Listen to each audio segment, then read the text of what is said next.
Hey everybody, I'm KK. I'm Krista. And together we are KK Crochet. And today's a little bit different. We don't normally do this, but we are going to do a crochet and chat.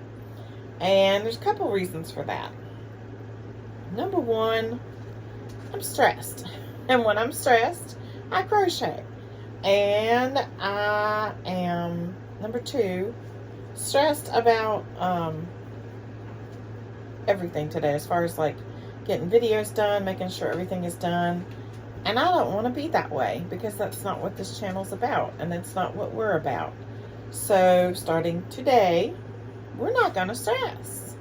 And that may mean that things look different sometimes, and they have for a while, where I've been working on blankets and things, and that's okay. So Krista had no idea what I was going to say. I just told her we were going to crochet and chat. So we're going to do that today to catch up. We're far behind on updating you all on lots of things. So today's going to be video recording and all that kind of stuff. But I thought before we get into all of that, that we would take some time just to sit and chat with you all and crochet just a little bit.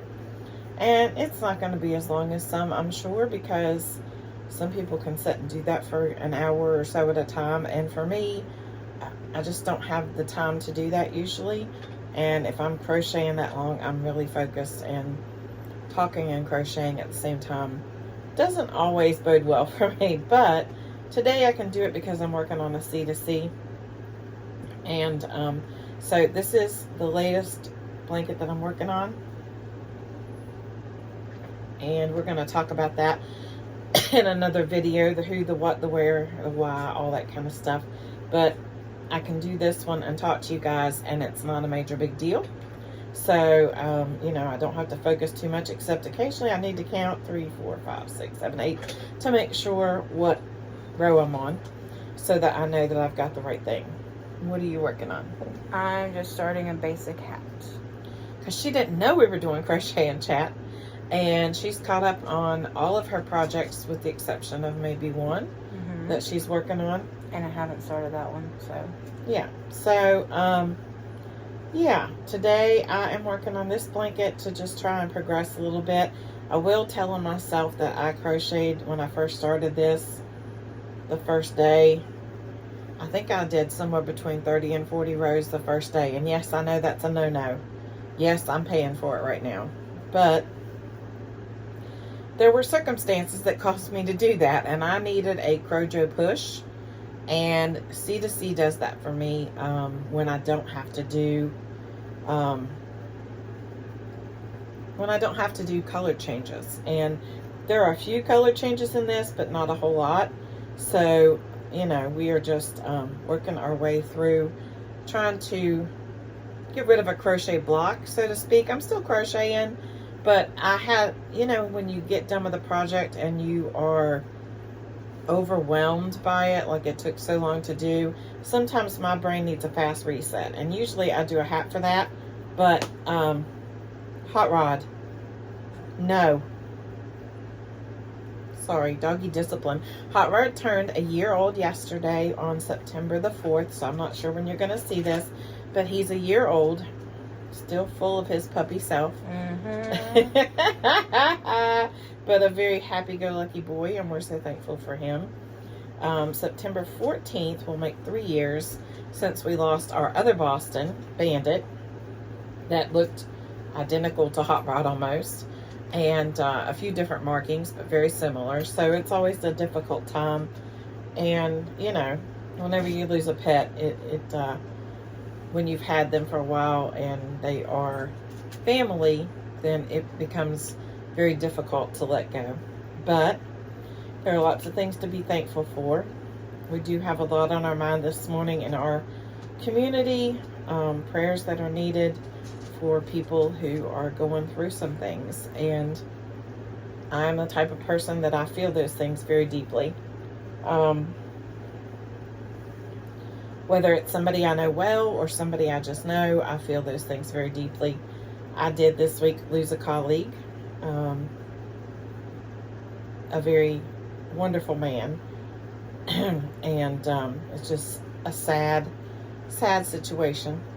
But I know where he's at, and he was a believer. So I know where he's at, and I will see him again. Just very sad. And so today we are going to crochet and chat and talk about happy things and focus on that. So we'll give an update, even though she doesn't know it, on Kristen's schooling and how she's doing with that and what's going on, because we did promise to do that throughout the months to come. I don't hear any of this stuff. Y'all, every time y'all are getting, oh, we're going to do this in video, that's when I figure it out too.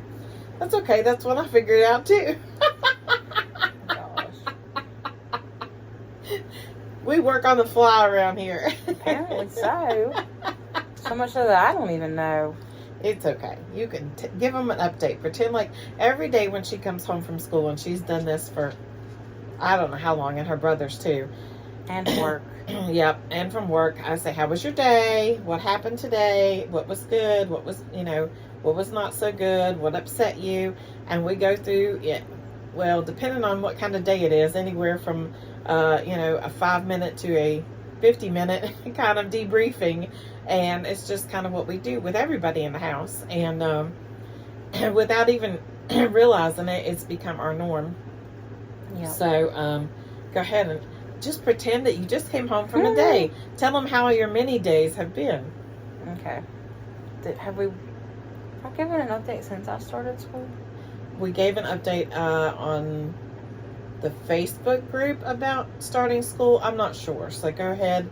I think we said that we may have talked about the fact that you had started and that so far had been good. But go ahead and give whatever. It's been pretty good. I mean, speak up. It's been pretty good. I mean, I can't really complain. I feel like I chose a very good school. It's close to home. And I have really good professors. All of them are really nice. That's a plus. Most of this stuff, most of my classes, the way they work, you go and do lectures. You really don't do a lot of work in class. You do most of the stuff at home. So. And see, when I went to school, maybe I'm naive or just don't remember because it's been so many years ago, because I haven't set foot inside of a college classroom for let's see, I'll show your age here. I don't care. Almost 30 years. Well, I did, but as a teacher I taught as an adjunct faculty member. I taught college algebra for a semester, but as to be a student, it's been almost 30 years. So I don't remember a lot of homework in college. I remember math homework and writing some papers, but I don't remember like the homework amount that I think that she has. But maybe then I just was in it and did it, and who knows. Yeah. Like last night I came home, I had a discussion that I had to post online and respond to 2 people.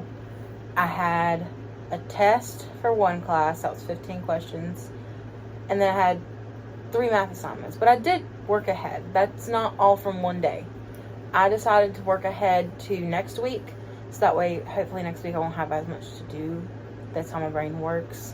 But also my math teacher wants us to try the homework before class, so that way if we have any questions we can ask her and she can show us how to do it. Why are you looking at me like that?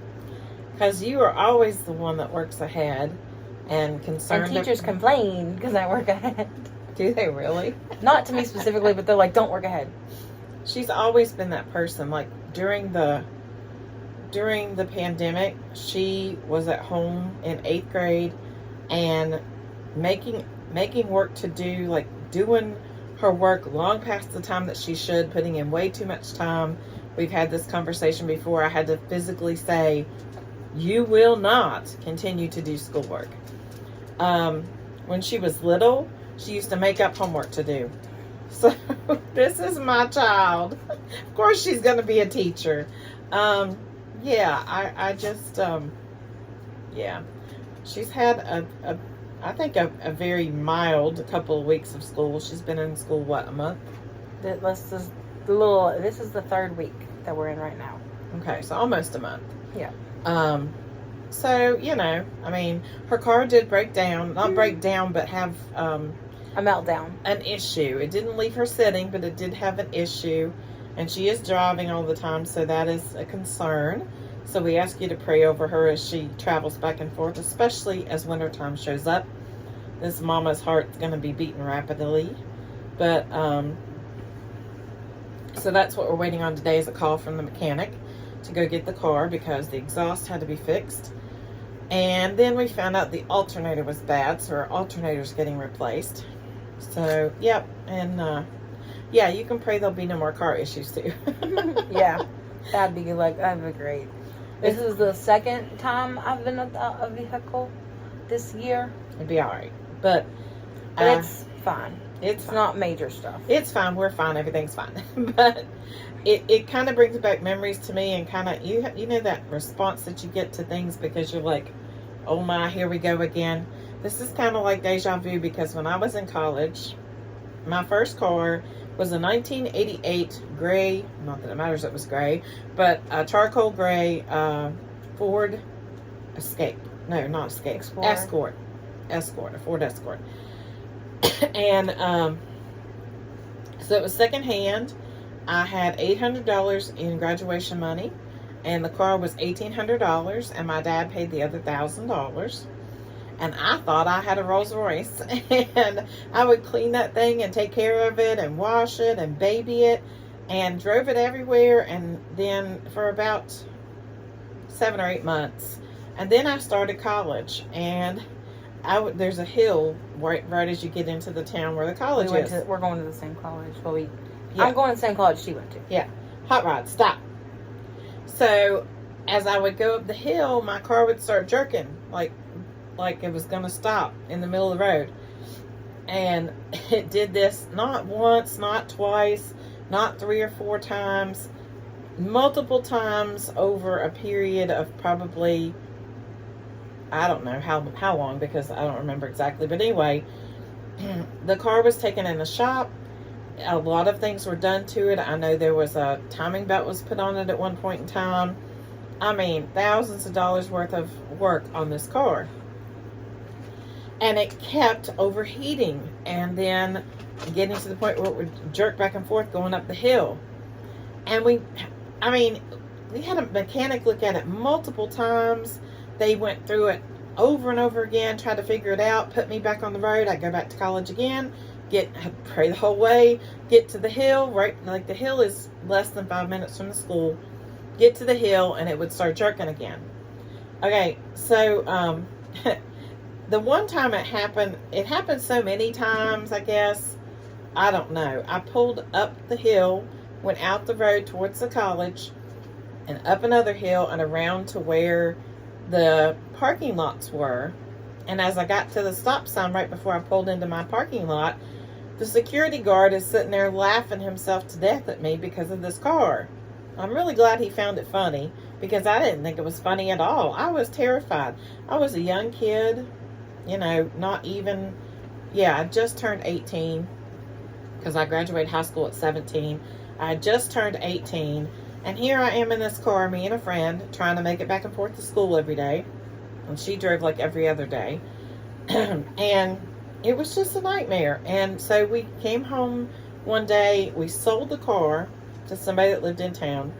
He's no longer with us, God rest his soul. Sold the car to somebody that lived in town. At that time, my dad, we had a Toyota place in the neighboring town, and their shtick for the month was, what was it, $74.94 out the door or something like that. It was $19.94.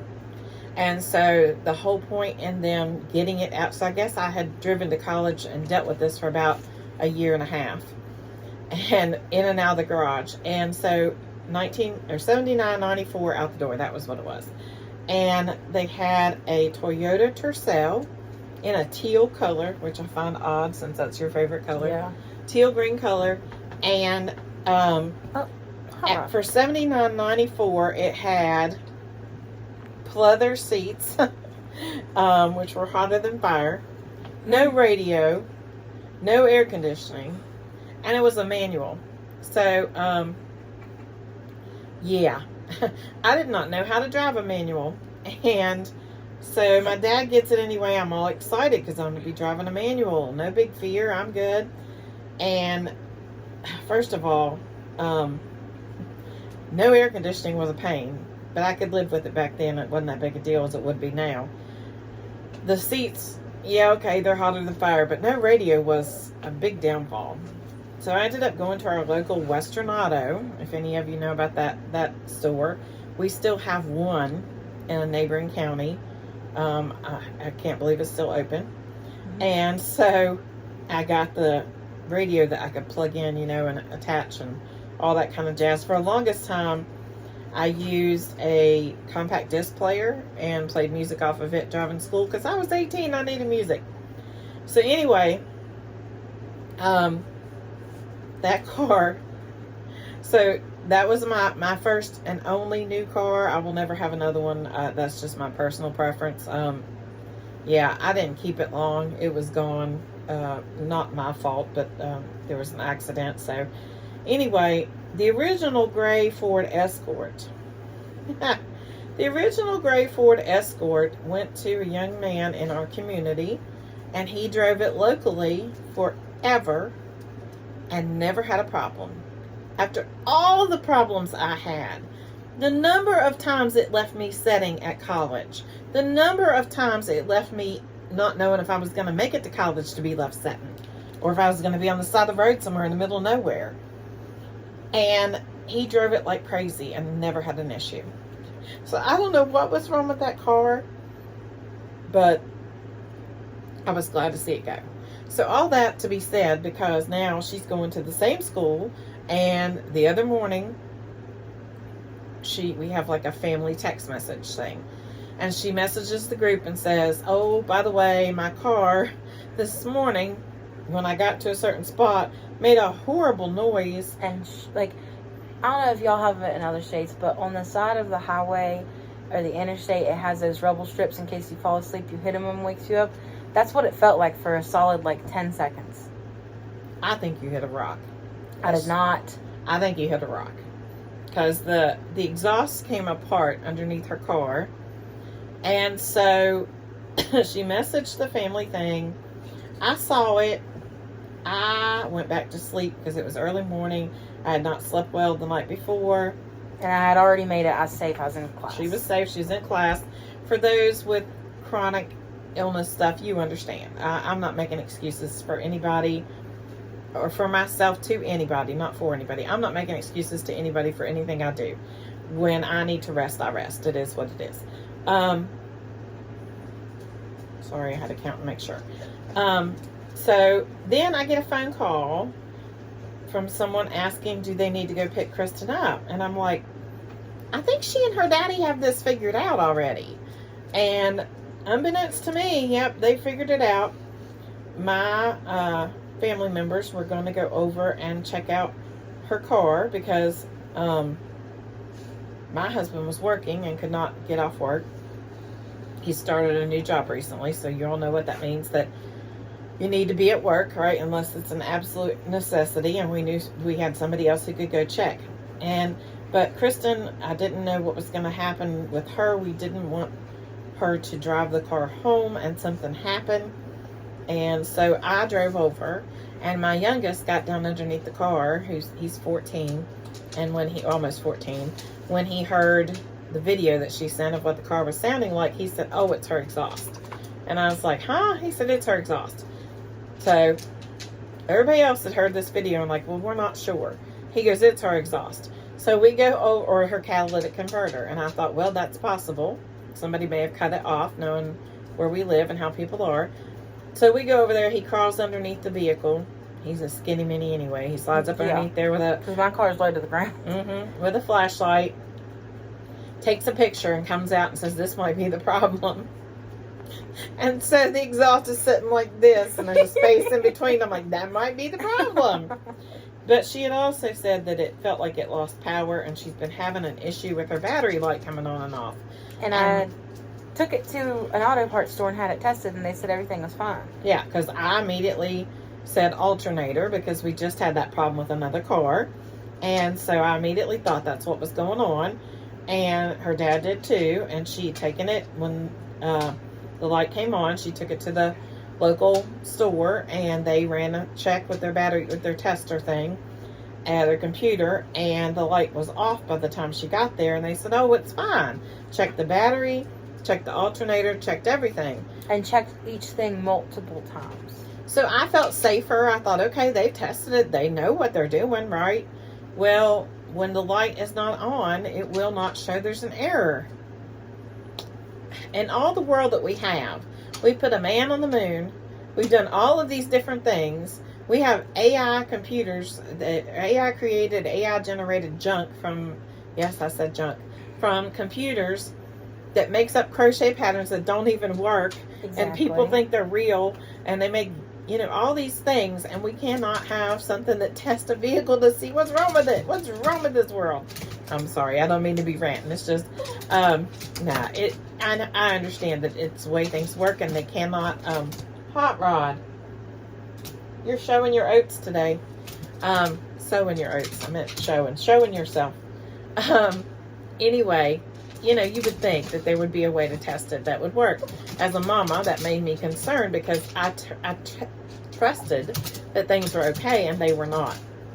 So she took it to the garage to fix the exhaust, and she sent her dad a message and said, hey, by the way, the light was back on again when I took it down to the garage. Can you ask them to check the light and figure out what's wrong? Because we also thought it could be a sensor. It could have been, a number of things.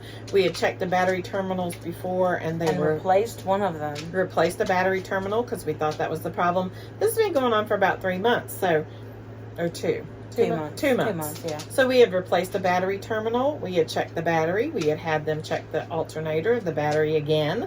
Once we had checked it, we had cleaned the battery terminals. We had tightened them up a couple of times. They were coming loose. So then we replaced the terminal. We had gone through all these steps to see what was wrong, including having it tested multiple times. I've said that multiple times because I just can't believe that we tested it. But you have to do it. So just FYI, and I'm sure most of you know, the light has to be on, and we knew that, but I somehow figured that they would be able to tell if they were testing that specific item on the car, that they would be able to tell if it was messed up whether or not the light was on. So, thank God for this garage. I will say that they are top-notch. They are like a mom and pop kind of place, a one and done. There's not another one that I know of like them, meaning that they're not a corporation. Like a chain. Yeah. And so they went through and checked things, and when the light wasn't on and it was showing everything was okay, they kept turning, because my husband had told them what it was doing, they kept turning it off and turning it back on, turning it off and turning it back on until the light came on. Because what was happening was, which I thought maybe it was just a bad light or a sensor or something, but like the day that it happened with the exhaust, it was acting like it was losing power going up that same hill Mom said that she had trouble on. It would turn on, and I thought maybe, because it's super cold in the morning, so I turned it on, and once I started driving, it'd go off. So I thought maybe it was like something to do with the cold or something, but it would just turn off after so long. So like they just kept turning it on and off until it stayed on, so they could test it and figure out what was going on. So they kept doing that until they finally figured it out, until the light came on so they could figure it out. And they called and said it was the alternator. So they ordered that. It was going to be there this morning, and they were going to put it on today. They are top notch. They had my husband's in and out in a day when they did his alternator. And the fact that they continued to search instead of just saying, oh, it's fine. I really appreciated that. And so just a lesson learned for us that, you have to keep trying. If it keeps coming up that there's a problem, then there's a problem. I mean, a sensor or wire or something. So you just have to keep looking.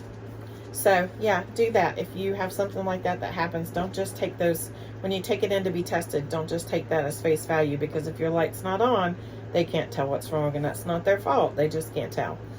And that's just the way vehicles are. And I think they're getting more and more complicated the farther along we get in this world, and the more they come up with. And the more computerized they get, the more complicated they get. My uncle was what we call a shade tree mechanic. You all remember that? Didn't run a business or anything, but, could work on a vehicle with the best of them and fix them. And once he got to the point he no longer could do that, which was before my car started breaking down, it was very sad, because he could probably tell you what was wrong with it, but couldn't work on them. So he would take mine into the garage and be like, I think it's this time. Can we check this? Can we check that? He was a machine mechanic in the Army and served part of his time in Korea, not during the war, but served in Korea. And, well, I say not during the war. I really need to check dates because I really don't know, because, again, history's not my thing. But I have pictures of him in Korea during serving military duty, and very proud of him for that and for his knowledge and his ability to work on things and do the things he did. He did come home and work as a mechanic for a while in the States, and then turned that into work in a convenience store, a local convenience store, and did that for years. And we've talked about him before. He had no children of his own, but everybody's child was his. They'd go in the store and he'd say, grab you a bottle of pop, or grab you something sweet, or grab you this, or grab you that. Of course, I always had like kind of an unlimited thing. Grab whatever you want. He was my uncle, you know, it'd be like, grab whatever you want, I got it. And he had a tab behind the counter, and it had his name on it. He would just write everything down, and then at the end of the month or whenever, or end of the week, he would pay it up.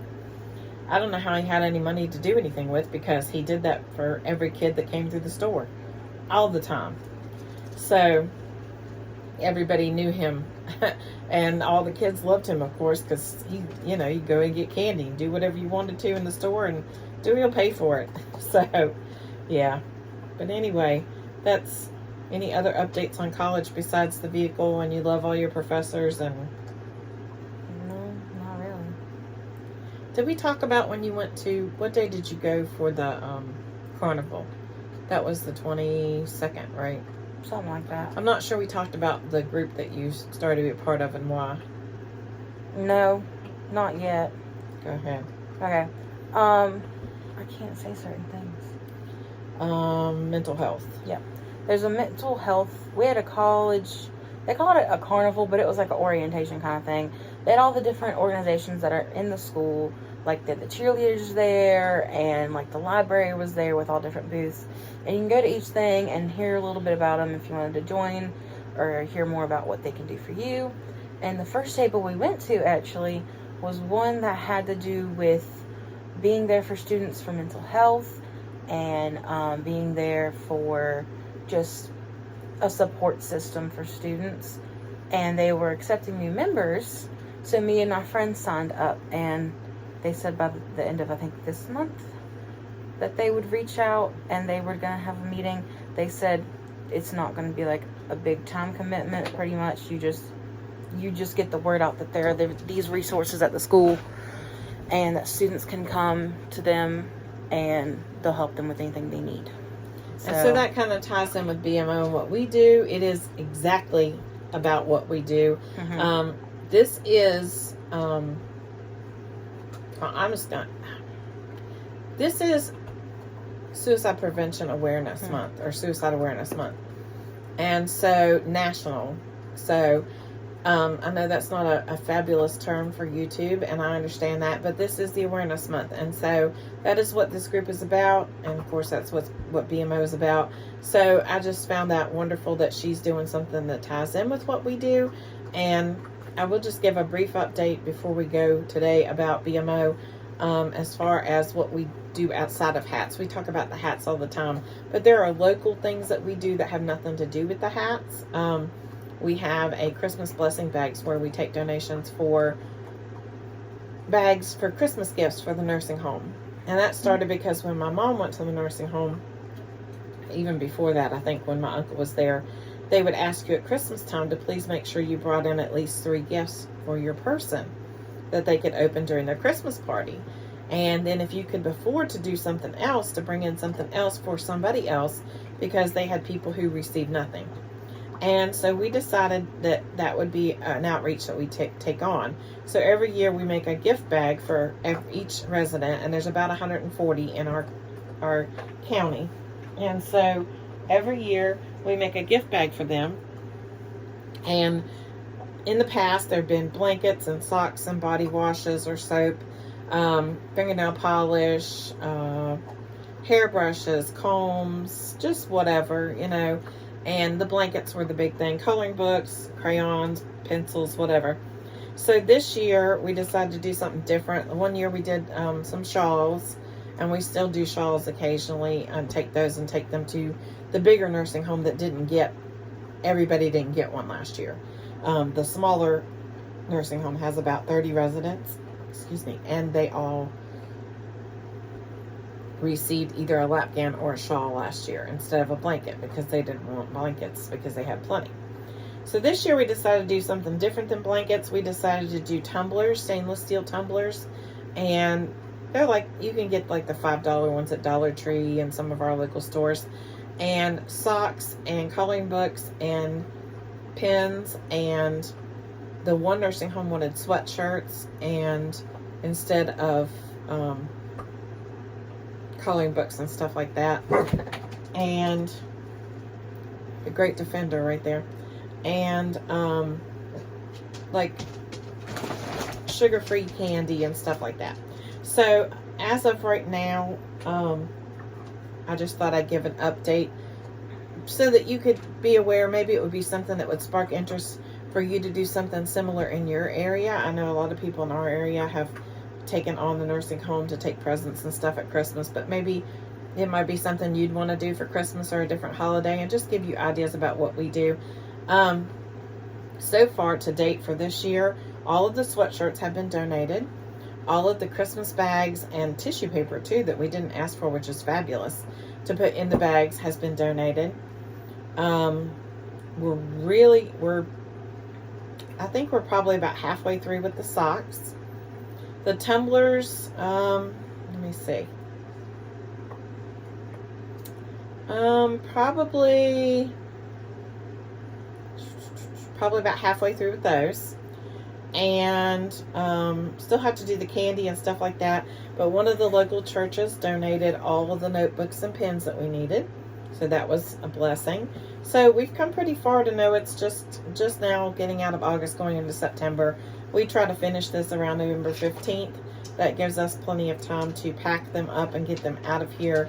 We take them to the nursing homes the week of Thanksgiving, because my kids are off from school, and it's a time, because it takes time, and it's a time when we can put everything together and get them out of the house and move things forward. And then after that, we can focus on getting ready for the parades, and that way we're dealing with hats and this stuff at a different time.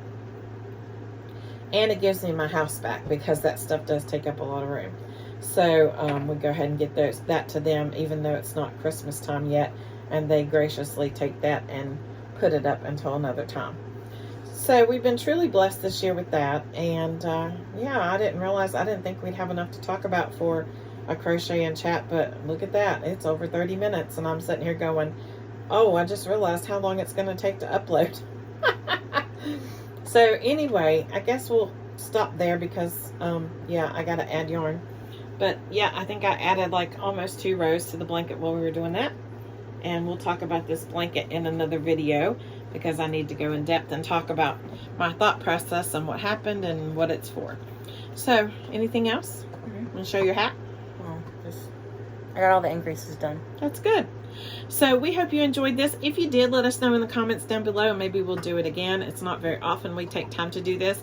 I do enjoy this video format better than what we normally do, because I feel like we're having a more informal conversation, and for me that it's just more comforting, and it's a place just to be able to ramble and kind of sit back and get some crochet done. And isn't that what we like to do anyway? We wish we could all come together in a spot and do that. So don't forget to be kind, because you don't need Moses' journey. And we need a question of the day. Oh.